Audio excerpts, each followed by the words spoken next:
You ever stop to wonder why you move the way you move in professional spaces? Like why certain rooms make you feel like you have to earn your right to be there or that you can't speak up? Well, when you really sit and think about it, that's not just you, right? You didn't start that. It didn't start with you. This episode, we're going to really talk about where it actually started. Welcome to Codeswitch Rebellion. This is the unfiltered podcast for Black women who are done shrinking, chasing perfection, and performing professionalism in their own business. I'm Melanie L. Denny, aka Melly D, personal branding consultant and the identity strategist.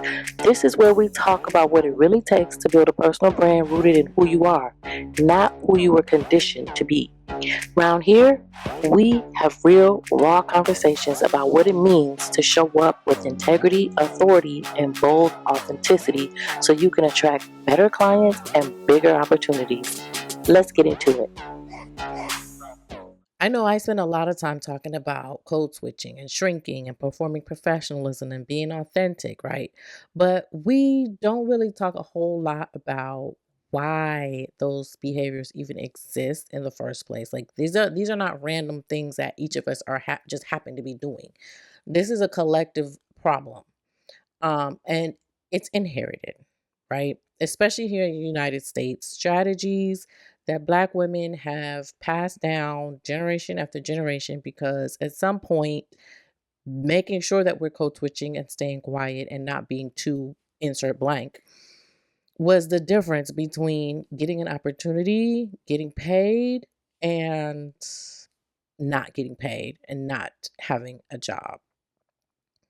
And so in this episode, we're going back, right? We're going to go through history and really look at professional conditioning and how it started for Black women, how it evolved. And we're going to talk about how even though the landscape is shifted, there's still so many of us operating from that space. Back in the day. And again, this is all research that I did, and this is for United States primarily. After emancipation in 1865, Black women were able to work pretty much in the same way they were working as slaves, right? Housekeeping, cooking, laundry, taking care of the babies, washing clothes, etc. And that went on and on and on. Fast forward into the 1960s, it was still difficult for Black women to get a job. And just a regular, bottom of the barrel job. These are clerical roles, right? It was hard for them. And of course, they had credentials back then too, because they wouldn't even be considered. They still wasn't getting hired with the credentials. And so there was a survey from 1940 that found that more than half of employers had a formal policy against hiring Black women as clerical workers. Okay. And I'm going to link all of these stats in the show notes here. So even when they were allowed to work in like these factories that were booming during World War II, they were still like segregated into like the dirtiest parts of the building, the worst bottom of the barrel grunt work, right? And they had to put in longer hours. And of course, they earned way less than white women. So then when you think about the early 2000s, there was a study done that showed from 2002 all the way to 2017, 15 years, Black female corporate officers in Fortune 100 companies increased by 0.02% from 1.1 to 1.3%. That's not a coinky dink, right? That's not a coinky dink. And it just goes to show how long this has been going on in terms of not being fully accepted into the corporate environment. And us as Black women are only accepted if we can show and prove that we can assimilate as much as possible, aka code switching. Now, the thing about this is we ended up back in the day, creating our own communities, our own businesses, our own thriving infrastructure based on our talents. Going back again, right? After realizing, okay, this is some bullshit, we need to just build our own and leave the white people where they at. And so we started building our own thing, right? Building our own businesses, thriving, shopping with each other, and building ourselves up in our own community. Black Wall Street in Tulsa is the biggest, most popular example, but the massacres happened all over the place, all over a place. The one in Florida happened in a Kui,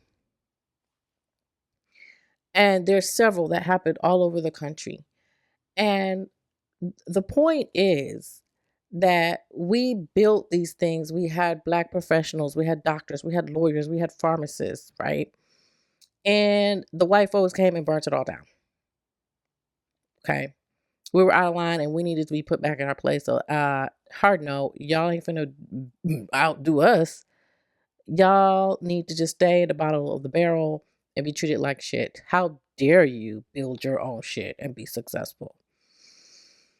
And so think about all of that conditioning, years and years and years and years upon years of conditioning African Americans to either play by their rules or literally die. So there's no surprise how well rooted this thing is in our being. And so when you think about our grandmothers and their mothers and their mothers and going all the way back, they literally just passed down the strategy of shrinking, performing, code switching as a form of literal survival. Not just survival in the workplace, survival on earth. Literally, you could get murdered. They had no issues killing off Black people. And it was a gift, really, passed down in love to protect us, to keep our bloodline going, right? So that we could literally just survive and continue to live. Now, today, guess who is the fastest growing group of entrepreneurs in the United States? Wild guess. You guessed it. Black women. Okay. And when you think about the fact that 300,000, now I think the number is up to 500,000 Black women were booted out of the workforce since 2025. And so now they are starting businesses. Okay. And so now Black women are also starting businesses at higher rates. But here's the problem: we're still operating out of that survival. We're running the businesses that we own in that same space of survival. I call it survival branding. We set the prices low because how dare us, the audacity. We create content and don't show up fully. We don't say what we mean and mean what we say. We lighten the message because we don't want to come off angry or too much or too loud, right? We keep our hair back or straight because, oh, how dare we come with all this curly, distracting hair. And I mean, the list goes on, right? Just go back and listen to any episode in this podcast. The list goes on. But even though things have changed, the conditioning has not. Even though we may not necessarily get lynched, murdered, burned for, being who we are, the conditioning is still operating on the back end. The systems are real. There's stats all over the place about how Black women are disproportionately underpaid, not promoted, not hired at certain levels, etc. You could go and Google that any day. The systems are real. The bias is real. There are studies after studies after studies on this. And I'm not saying let's act like it's not real, because I'm not a gaslighter. It's real as hell. Okay. And at the same time, the system still lives on. It has not been dismantled. However, we have more power than we used to. We have more access to information, to resources, to each other, and we have the power to unlearn that conditioning. So, what do we do with that?